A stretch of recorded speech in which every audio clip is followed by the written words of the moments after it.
My name is Taso Pardalis, and I'm a partner here at Pardalis and EUIPO.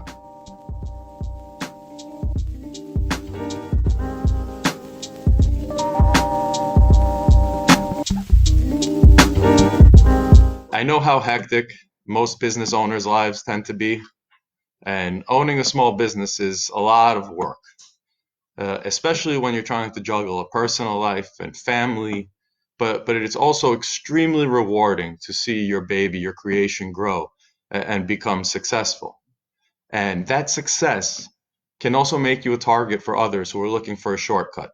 The success of your business is, of course, due to many factors, but the one factor that we're going to discuss today is the branding that goes into your business. And branding is more than just the logo. It, of course, is the logo, but it can refer to the name of your business, slogans that you might have, like America runs on Dunkin'. It can be the color scheme of your business. It can be your domain name. So when we think about branding, we think about the total image that your business portrays out to the public, okay? And your company's branding is usually the first thing people associate with your business. And because of this, it's one of the most important elements of your business. So many companies, especially new businesses, they tend to ignore the branding and the need for a trademark until it's too late. You need to protect the brand and the company name from people looking to surf your wave of hard work into the sunset by associating with what you have built. And it's not that expensive to obtain the trademark, and it's usually well worth it as early as you can afford it. I'll just jump right into a quick list of items. The first is the trademark. So as far as obtaining the trademark, briefly, what is a trademark for those of you who don't know? A trademark is a word, a phrase, or a symbol or a design that identifies and distinguishes the source of goods that you offer as compared to those from another party, okay? So think about the Apple logo on the back of your phone. That little Apple logo distinguishes the product you're buying from all the other phones out there, and everybody wants that little Apple logo on the back of their phone because they know they're getting a superior product, okay? The second type of protection is copyright protection.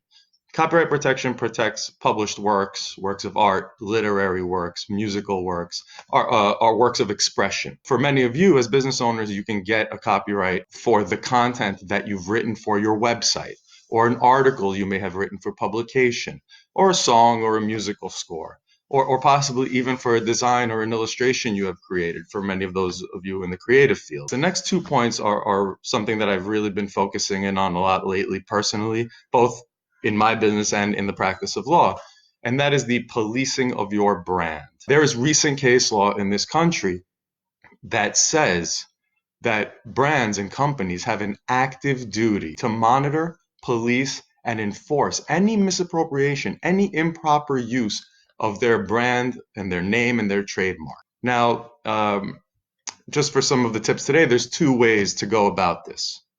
The first is through some basic Google alerts. And the Google alerts are free, and they're a great tool for smaller businesses that nobody ever thinks of.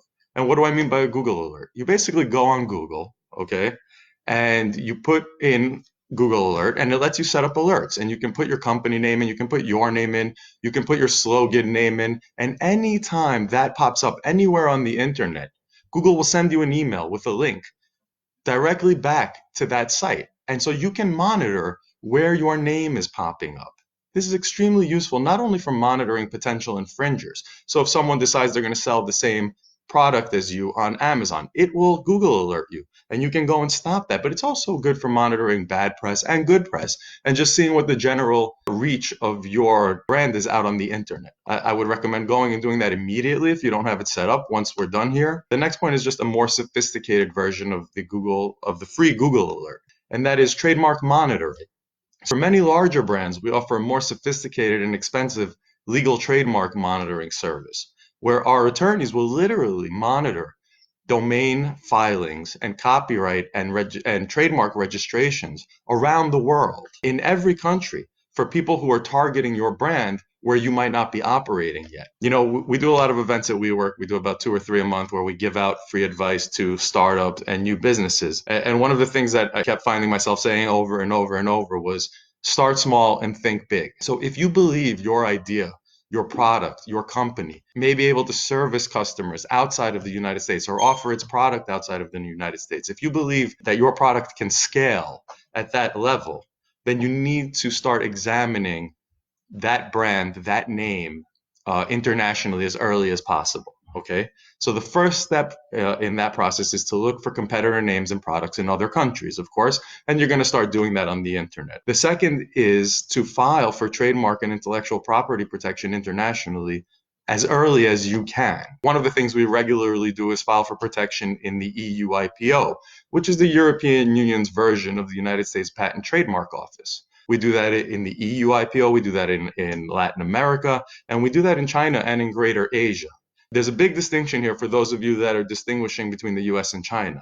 In the US, we have a first to use system for protecting your brand and for trademark filing. Let's say, you've been working on your company and things are going well, but you never filed for your trademark, and someone goes and files for your trademark and kind of squats on that name. You can actually go to the United States Patent and Trademark Office and say, hey, this person is using my name. I can show my prior commercial use. I can show I built this brand. I can show I've been using it for the last 10 years. That should be my name. It should not be theirs. That is a wonderful tool here in the United States. China does not have that. China has what's called a first to file system. And what does that mean? That means it's a race to file to obtain the name.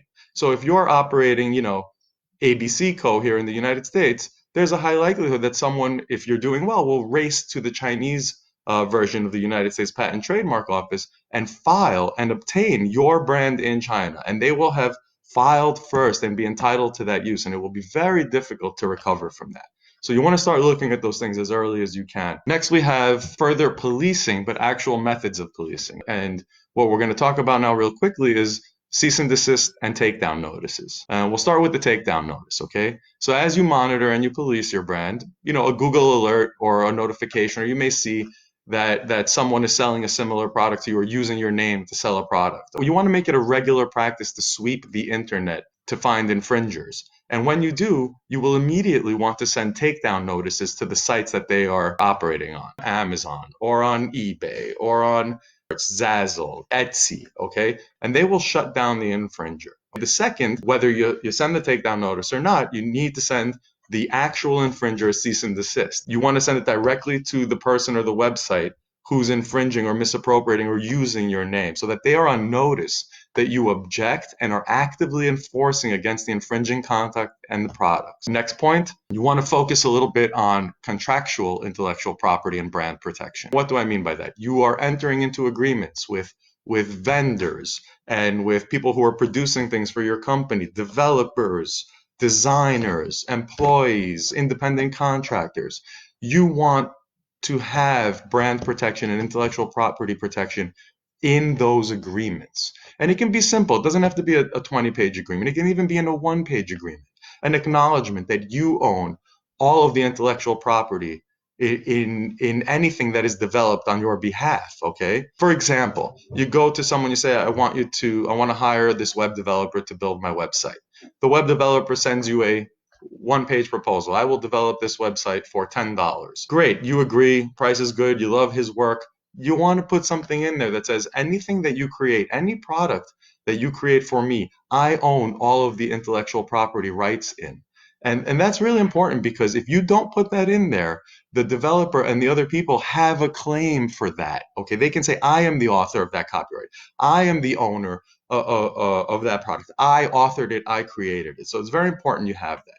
You want similar language with your independent contractors and people that you hire as far as non-disclosure. If you're developing a product, things you do to build the brand, pricing structures, sales information. You want non-disclosures in all your agreements. You want non-circumventions in all your agreements. Nobody will go to your manufacturers. Nobody will go to your developers that you've given information to and use them to compete with you. And you want that as well with your own employees and your independent contractors. You want to say, look, you're not going to take my product, rebrand it as a different name, and then steal all of my staff and use my contacts to build a similar business. Okay? You need that in there to protect your brand.